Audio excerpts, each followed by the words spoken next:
Good morning, students. Today we discuss a different topic, the metaphysical school of poets. It is also known as metaphysical movement. I hope you have studied the poem written by John Donne, A Valediction, Forbidden Morning, which is a kind of a perfect example of metaphysical poetry, and he is considered to be the founder of metaphysical movement. So what does this term mean, metaphysical?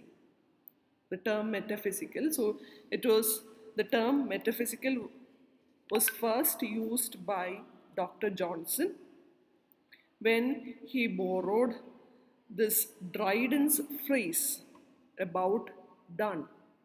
So this is Dryden's phrase about Donne. This is what Dryden said about Donne, that he affects the metaphysics. He affects the metaphysics.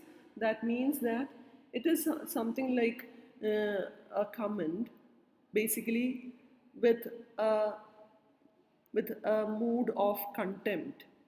Dryden basically didn't like the poetry written by Donne and these group of writers who come under this umbrella term metaphysical school of poetry. So, according to Dryden, he said that he affects the metaphysics, that in all his love verses, in all his amorous verses, where it should be something like amorous verses are all those love verses, it should come naturally. But here he tries to perplex, confuse the minds of the fair sex with the addition of philosophy. So rather than engaging the hearts of these people, it is something like a speculations on philosophy. So even his love verses lacked what is known as naturality. So here this term was originally used as a term of contempt to signify this deviation from naturalness of thought and style to novelty and quaintness. Quaintness is a kind of strangeness, weird look.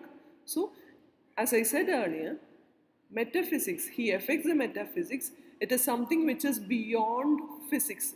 Beyond physics is beyond the physical world. So something related to something which is very abstract and something which is related to philosophy. And these, particularly Dr. Johnson, he had a negative attitude towards this kind of poetry. He believed that poetry should be natural, but this set of poetry, it is not natural. It is something which is a kind, as I said earlier, it is something like a speculation on philosophy rather than what you see in other love verses. So this is what Dr. Johnson told about these group of poets. These are his words. He says, the metaphysical poets were men of learning, and to show their learning was their whole endeavor. But unluckily, resolving to show it in rhyme instead of writing poetry, they only wrote verses, and very often such verses as stood the trial of the finger better than of the ear. For the modulation was so imperfect, and they were only found to be verses by counting the syllables. So this is important. He says, the most heterogeneous ideas are yoked by violence together. So please remember these lines. When you talk about metaphysical poetry, you should quote these words. It is, the most heterogeneous ideas are yoked by violence together. Nature and art are ransacked by illustrations, comparisons, and allusions. Their learning instructs, and their subtlety surprises. But the reader commonly thinks his improvement dearly bought, and though he sometimes admires, is seldom pleased. So, the reader is never pleased reading this set of poetry, says Dr. Johnson. So these people, according to Dr. Johnson, these people were really men of learning. They had so much of knowledge within them, and they tried to bring all their knowledge into these poetry. And it looked so imperfect, it looked so artificial according to Dr. Johnson. That is why he said that it is something which came out of the finger and not so good for ears. It contained all those comparisons, illustrations, allusions. So mainly it was something like an exhibition of the knowledge of these poets rather than engaging the hearts of the reader. So as I said earlier, it is something like most heterogeneous. Heterogeneous is most varied kind of ideas, most varied kinds of ideas which we think that which will never come together. It is brought together, York is brought together by violence. So it looks like it is something like a forced combinations, as you see in the poetry of John Donne. We will see it in later. So this is the definition, this is actually the impression all those critics had about this school of poetry, metaphysical school of poetry. So what does this word meta means? Meta means beyond, and I said physical is something which means physical nature.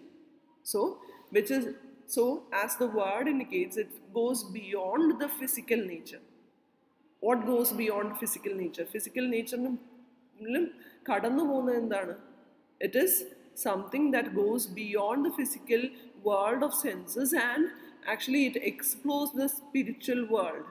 And it contains, as I said earlier, this speculations on philosophy. So it moves beyond this concrete world to an abstract world which contain all those philosophical subjects. So it is a type of poetry which deals with all those abstract or philosophical subjects such as love, religion, God, beauty, faith, and so on. And this metaphysical school of poetry, they were addicted. So please remember to add these words. Their poetry was completely immersed in all those witty conceits. Witty conceits. Please remember this word conceit. You should mention, when you write metaphysical school of poetry, you should talk about metaphysical conceits. So what is conceits? We will discuss later. So it contained all those witty conceits and far-fetched imagery, as you see in Valediction of Forbidden Morning. So this term metaphysical implies a process of dry reasoning. Dry in the sense it looks something, sometimes it looks like so dull reasoning, and it actually added all those speculations about, all those contemplations about the nature of universe and the problems of life and death. So even in all those love verses, it is something like talking a conversation between a lover and his lady. Even there will be the problems of life and death will be discussed there. So think about that. ഒരു lovers, ഒരു പ്രണയ കവിതയാണ്, പക്ഷെ പ്രണയ കവിതയിൽ ഇത്രയും philosophy, ജീവിതത്തിനെക്കുറിച്ചും മരണത്തിനെക്കുറിച്ചും ഫിലോസഫികൾ പറയുക എന്ന് പറഞ്ഞു കഴിഞ്ഞാൽ അത് എത്രമാത്രം ആർട്ടിഫിഷ്യൽ ആയിരിക്കും എന്നുള്ളൊരു ചിന്തയാണ് അവിടെ വരുന്നത്. അപ്പോൾ അതിൻ്റെ അകത്ത് ഈ പറയുന്ന ഡള്ളായിട്ടുള്ള റീസണിങ് ഉണ്ടാവും. There will be thoughts about the nature of universe. For example, to his coy mistress എന്ന് പറയുന്ന ആൻഡ്രൂ മാർവലിൻ്റെ poetry, it is considered to be the best example of one of the best example of metaphysical school of poetry. So to his coy mistress. Coy is shy. So here this lover is talking to his shy, very shy mistress. And the point is we should be together. So this is the right time and we should be together.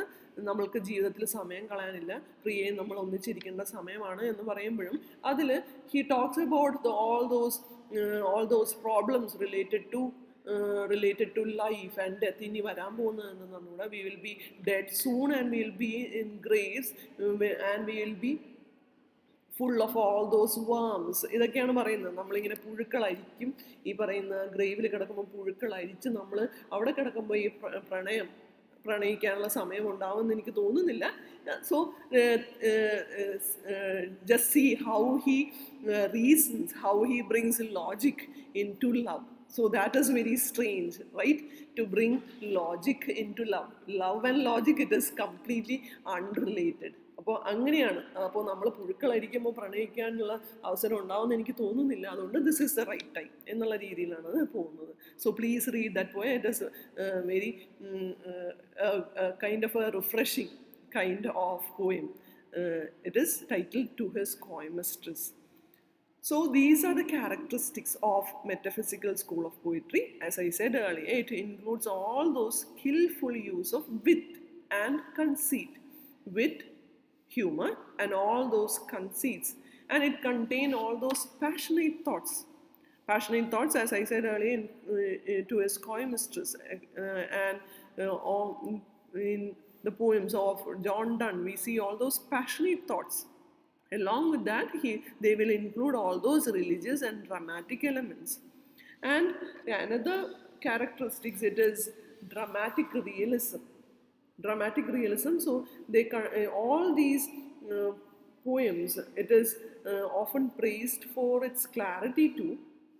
So this most striking feature of Donne's poetry is the use of this direct speech.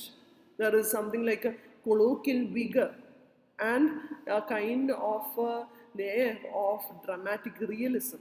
So, for example, the opening lines of this particular poem, The Sun Rising, it has this direct speech. It starts like this: busy old fool, unruly sun, why dost thou thus through windows and through curtains call on us? So it is something like a direct address to the sun. He's asking, he's calling this sun as busy old fool, and why are you disturbing us, coming early morning through the windows, and why are you disturbing us? So it is something like a direct speech. So there is this element of dramatic realism in all these poems, and all these poems, most of the poems have an abrupt beginning. It is not something like a smooth beginning. It is something like abrupt beginning, and it contains harsh rhythms. Along with that, as I said earlier, there will be scientific or philosophical or abstract speculations, and it is mostly ordinary speech or kind of a colloquial speech, but it will contain all those puns, all those puns and paradoxes. Puns and paradoxes. Puns are something like a humor, a hidden humor which has a double meaning. ഒരു humour കൊണ്ടുവരാം, പക്ഷേ അതിൻ്റെ ഒരു double meaning ഉണ്ടാവും, ഒരു sexual meaning എന്ന് പറയുന്നതും കൂടെ ഉണ്ടാവും. And paradoxes are bringing together two opposite things. And as I said earlier, another one is colloquial language, and there is something like argumentative presentation of emotion. As I said, in To His Coy Mistress, he is arguing, he is presenting his emotions in a way of something like an argument. And the use of daring or imagery and metaphysical conceits. And another characteristics, it is delight in novel thought and expression. So as this Dr. Johnson, when he talked about metaphysical poets, he said that, this is quoting Dr. Johnson, I quote, to say what they hoped had never been said before.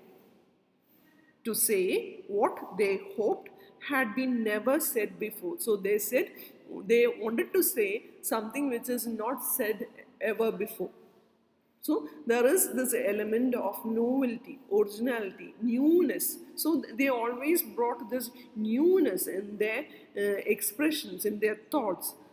And they actually played with these thoughts, while it is the words of Walter Scott. He says that they played with thoughts as the Elizabethans had played with words. So this is what Walter Scott said. So they had their own thoughts, and they worked out their own manner of expressing them.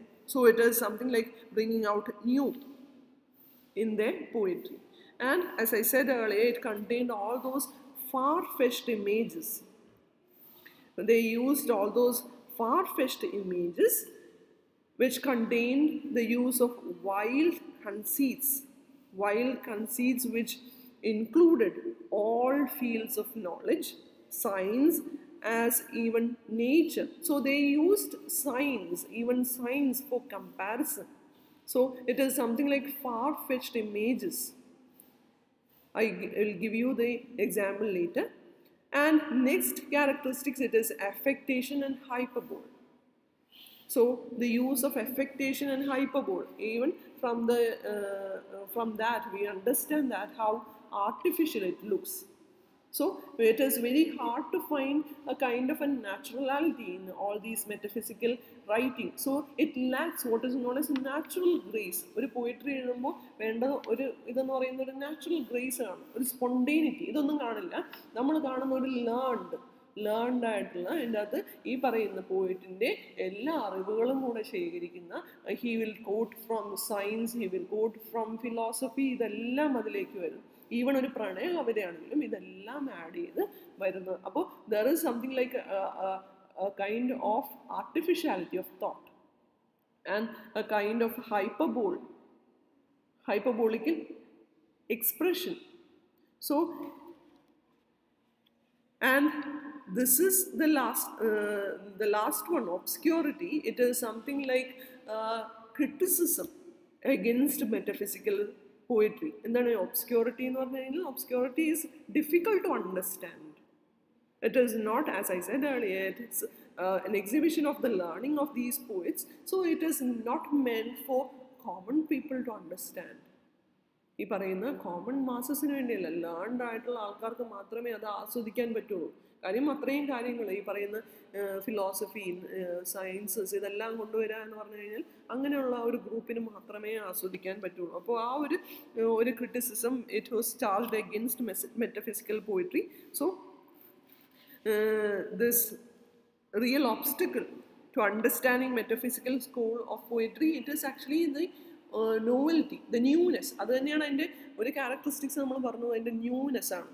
That is delight in novel thought and expression. പക്ഷെ അത് തന്നെ അതിൻ്റെ ഒരു പോരായ്മയായിട്ടും വരും. ആ ഒരു newness എന്താണെന്ന് മനസ്സിലാക്കാനുള്ള ആ ഒരു അറിവ് ഈ പറയുന്ന പാവം റീഡേഴ്സിന് ഉണ്ടായിരുന്നില്ല.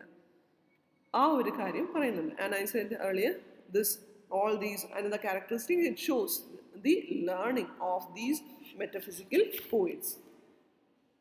And as I said earlier, this school was established by John Donne, and these are the set of poets who come under this movement. It is Sir John Suckling, John Cleveland, George Herbert, Richard Crashaw, remember all these names, Henry Vaughan, and the last is Abraham Cowley. Abraham Cowley is, though John Donne is the founder of this school of poetry, it is said that the best among this group is Abraham Cowley, who is considered to be almost the last of his race, but undoubtedly the best. And talking about John Donne, he was a leader and founder of metaphysical school of poetry, and Donne's poetry is intellectual in nature. And it contains all those witty conceits, contain all those imageries, dramatic elements, and directness of speech and harsh rhythm, as you see in the features of metaphysical school of poetry. And what is this metaphysical conceits? We were talking about conceits for a long time. So what is this metaphysical conceits? So as I said earlier, the fondness of conceit is one of the major characteristics of metaphysical school of poetry. And Donne makes of this metaphysical conceits, and these conceits are something like which shows his deep learning.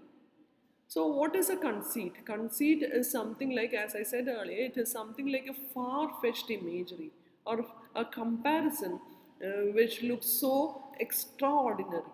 അതിനെയാണ് metaphysical conceit എന്ന് പറയുന്നത്. Something which looks so unusual, something which looks so strange. That comparison is known as metaphysical. That kind of poetic technique is known as metaphysical conceit. For example, when in this particular poem, Good Morrow, Good Morrow is a poem written by John Donne, in that he compares his face and the face of his beloved to two hemispheres of a globe. So a globe, which makes it is a representation of the world. So this world they build together is, he says that the world they build together is superior to earthly globe. What is the real world? So here, this is the line. These are the lines. In Good Morrow, he says, "My face in thine eye, thine in my appears. Where can we find two better hemispheres?"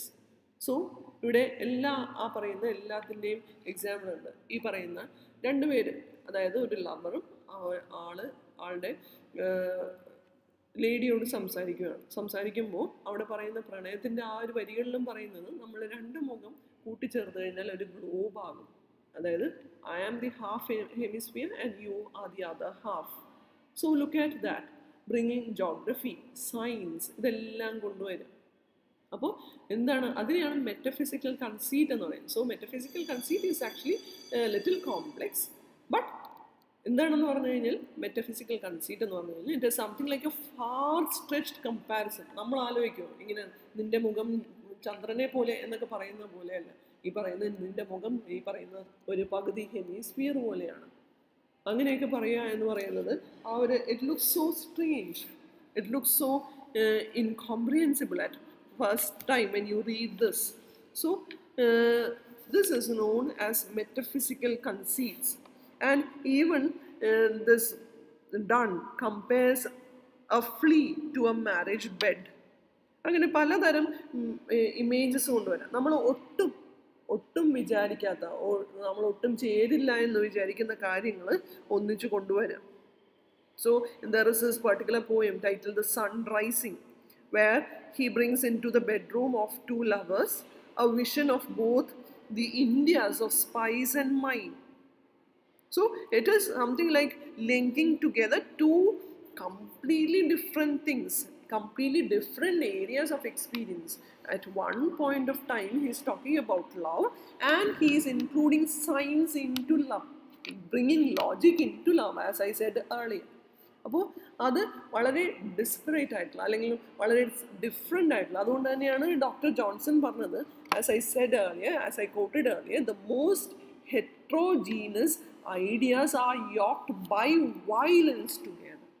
Heterogeneous എന്ന് പറഞ്ഞാൽ completely opposite ആയിട്ടുള്ള, completely different ആയിട്ടുള്ള ideas yoked is forced together, brought together by violence, by force. അത് ഒന്നിച്ച് കൂട്ടി പിടിച്ചു കെട്ടിയിരിക്കുന്ന പോലത്തുള്ള ആ ഒരു ഇത്, അതായത് it looks so strange, it's looks no different. അതെങ്ങനെ ആ ഒരു കമ്പാരിസൺ പറ്റുമെന്നുള്ളത് നമ്മൾ ഇങ്ങനെ ആലോചിച്ച് പോകും. അതിനെയാണ് മെറ്റാഫിസിക്കൽ കൺസീറ്റ് എന്ന് പറയുന്നത്. So all those far stretched comparison between a spiritual aspect of a person and physical thing in the world.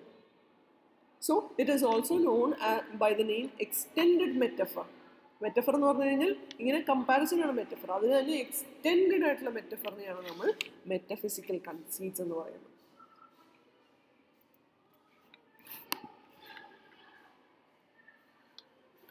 So